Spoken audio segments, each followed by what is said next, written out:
Hi, everyone. Welcome to the Wednesday, June 24th briefing. Thanks for being with us today. Sorry we're a minute or two late. We'll jump right into the numbers. And I'm sure that many of you, from the questions I've seen, have seen that the numbers we're approaching almost, we're 2,800 that have confirmed cases. So we're moving on to almost 3,000 confirmed cases here as we hit Wednesday here at 2,961. And as you can see, from Monday, there was a plus 57, Tuesday a plus 76, and Wednesday a plus 60. Now, these are higher than normal numbers that we're seeing here, but, we do look at them over a prolonged period of time, so you don't want to just look at any 3-day segment here. We'll see how these numbers fare as we get into the upcoming weeks. Sorry to report we have one more death since last week. We're at 104. And if you look to our dashboards here, you can see that the 30 to 39 is still the predominant group who are getting this disease. We've got the Latino Hispanic community with 16, certainly disproportionate by ethnicity. There it's really a number that jumps out at you. And then as we go to the next page, which was the good news, our hospitalizations are down to 23. I think we have not had it that low in a while. You can see the trend information in the yellow there, which kind of give you a week where it's trending down for this week. But again, that's just a week in time, and we'd like to see a longer time period when we try to examine that or make any inferences from that type of trend. We've got 10 people in ICU, tons of surge capacity and ventilators. If we go on to the next one, this is the first time we're seeing our positivity ratio down at the 5% as we approach 60,000 tested in the county, which is amazing. And then our average day's results is still at 1.79. If we go to the next one, there you go. And this just jumps out at you too, is 71 out of the 104 deaths are from the long-term care facility data. In Burlingame, we've got 12 at our COVID hotel. That's on the higher side of guests we've had there. And that's why you may see some of the hospitalizations down too, that this is a step-down facility that we're using. And then at the homeless shelter, the Bayfront Station, we've got 90.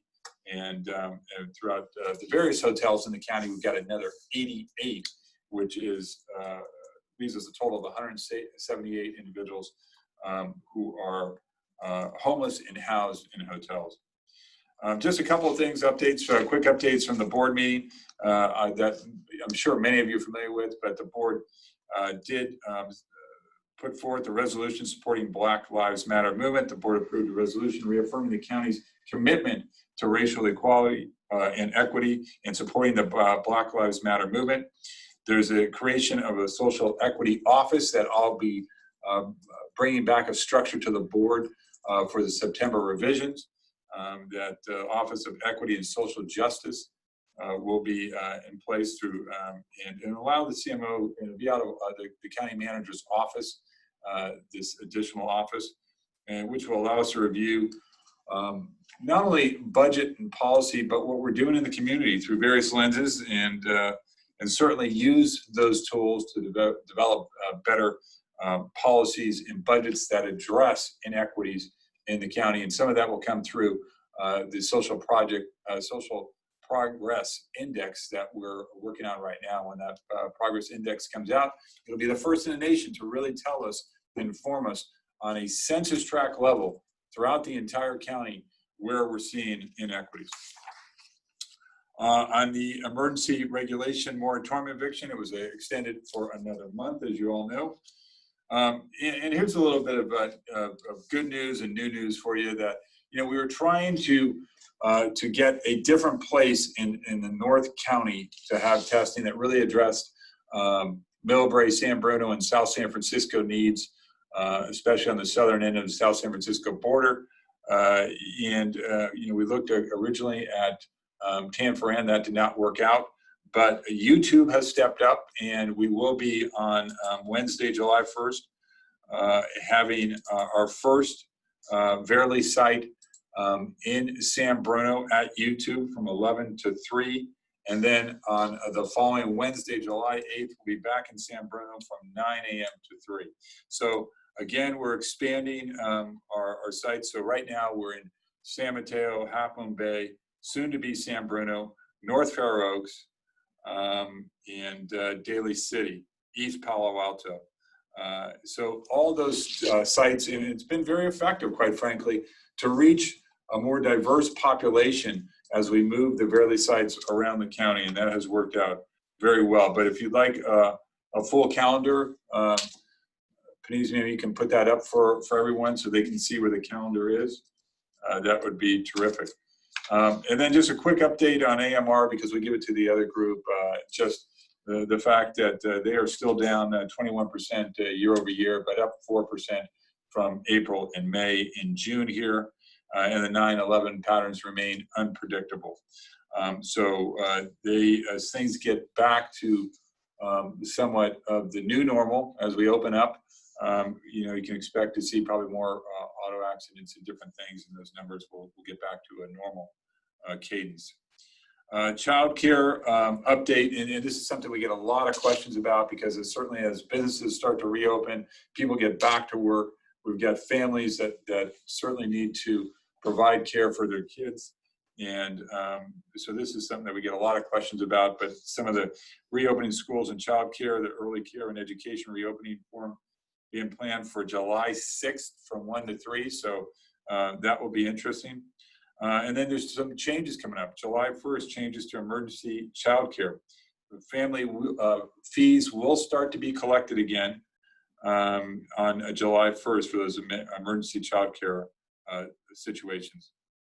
And then two important documents, and one on the way, and one of those documents is called the Reopening Early Learning and Care Playbook, which we'll post a link to that.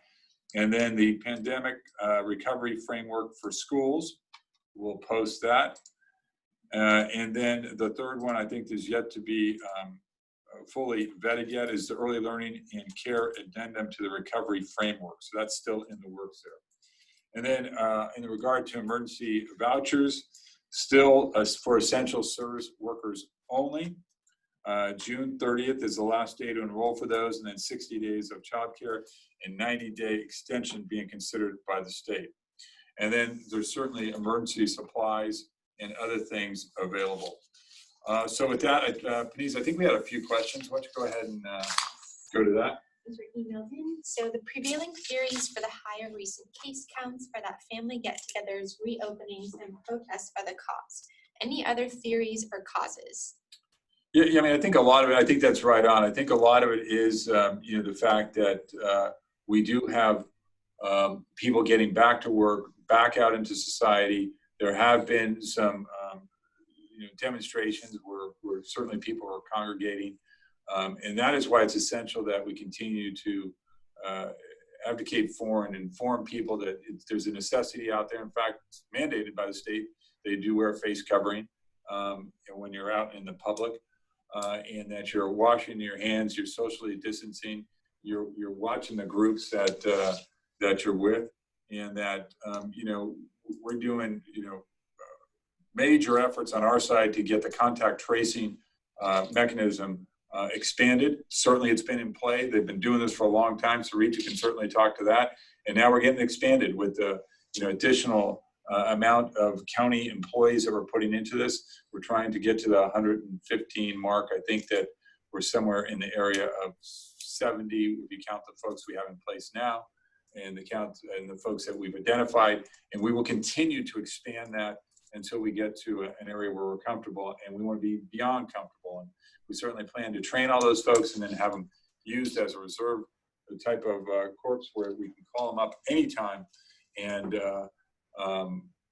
put them into action as needed. So that is something that's, Sarija, I don't know if you want to speak to anything else that you're seeing on the end of why we're seeing additional cases here in the county. Yeah, the only thing I would add is we certainly understand that folks seem tired of adhering to constraints and tired of wearing the facial covering or tired of washing our hands, but honestly, we just can't stop. And this vigilance is really important. And if there has been any confusion that reopening is aligning with a lessening of the virus, that is not accurate.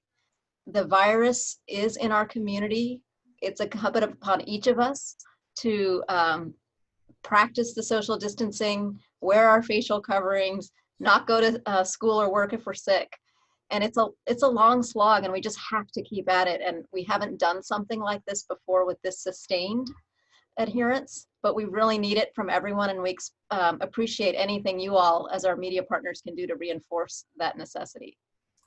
And we will be coming out with a campaign on this, the PSA on this, to constantly remind people. We'll have it out in the public. We'll have it very, be very visual. It'll be very prominent. As Sri just said, we're in for the long haul here. We may be in the second inning of a 9-inning game, so we've got a long ways to go, and we want to make sure that we keep people safe and we don't overwhelm the healthcare system that we have in place. Great. Next question. The last few days, the testing counts are down. Any reason? That's a good question. The question was the last few days the testing counts are down, and we are developing a longer-term testing strategy because we know at some point in time people will stop going to Verily who maybe have already been tested. They're asymptomatic, and they said, okay, been there, done that.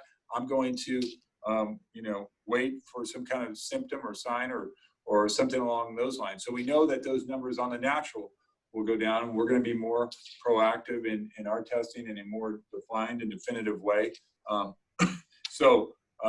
It could be that people are getting back to work and they don't have the time that they did before. It could be a multitude of things, but we're prepared for that, and we're going to certainly address that as time goes on, as we have more of a targeted focus in the future. Next question. Any effort on the county's part to ensure case counts stay down?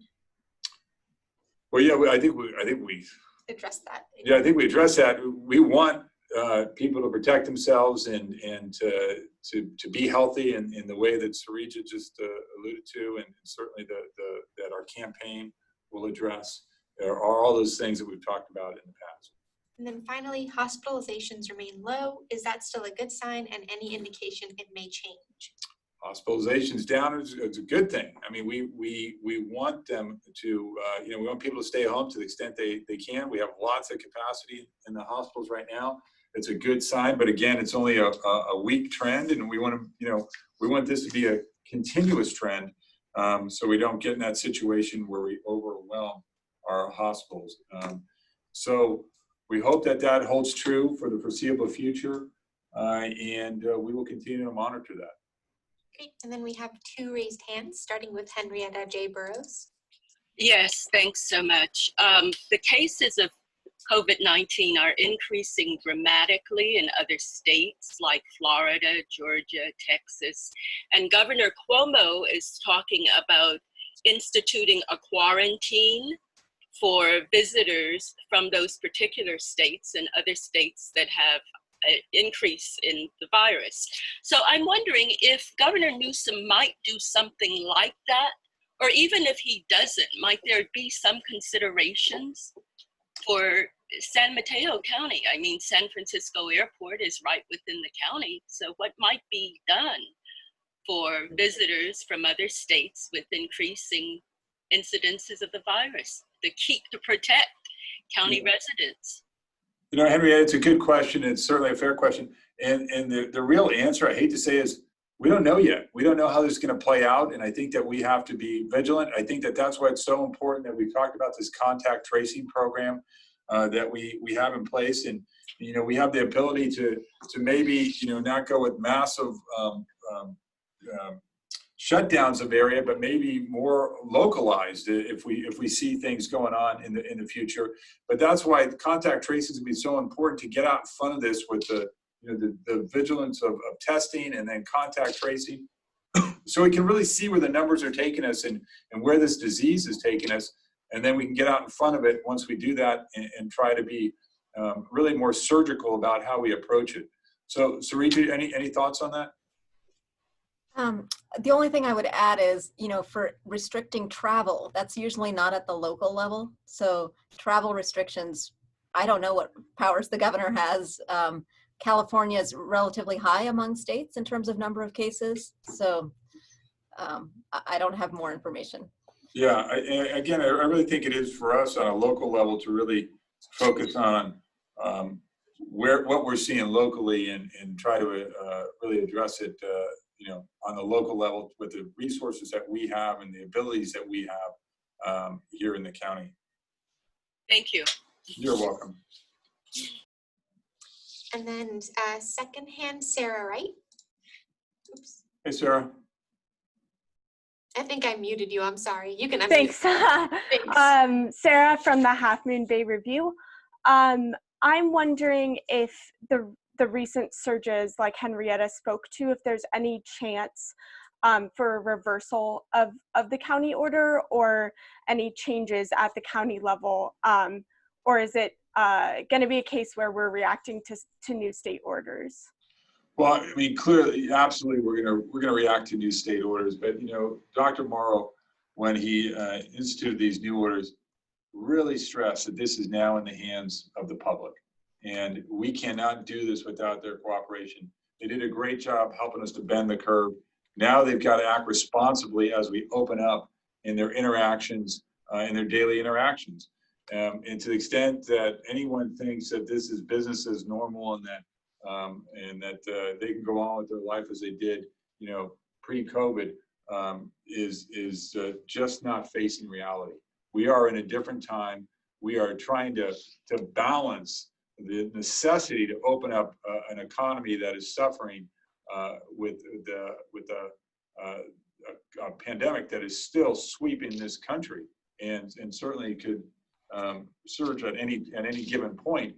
But that is why we've taken this time now. We've got PPE in place. We've got the capabilities in the hospital in place, and we can address those cases that come up as long as we're not overwhelmed. So clearly, there's a public responsibility here that has to be reinforced at every turn. And I know that you're going to get tired of hearing this, but that is something that we will be focused on along with our testing and contact tracing. And Sarita, I don't know if you have anything to add to that. I don't have anything to add. Thank you.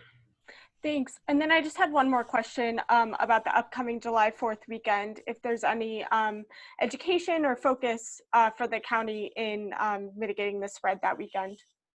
Yeah, it's another big holiday weekend, and just what we put out there before, I mean, nothing specific to 4th of July. It pertains to every day of the week, and especially where there's a temptation to gather in crowds and socialize. And clearly there's those social bubbles that we have talked about, and that's what we're hoping people adhere to and try to help us maintain. We would hate to see several weeks from now a surge because of a holiday where people took the holiday off from the safeguards of this pandemic. So this pandemic knows no holiday, and we've got to make sure that we adhere to those safeguards, no matter what day of the week it is. Thank you. Okay. Emily Miebach. Emily, you there?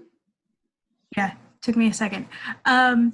Just one question for you. I was wondering if Verily will start testing into the evening as more people get back to work to make it easier for people to access the. Yeah, that's a good question. That's certainly something, Emily, that we can look into. To maybe they start later and they go later to make sure that we don't lose the capability of testing people because of work. We could certainly take a look at that, and I'll get you some follow-up information on that. That's good. Thank you. Great. Those were all the raised hands. Okay.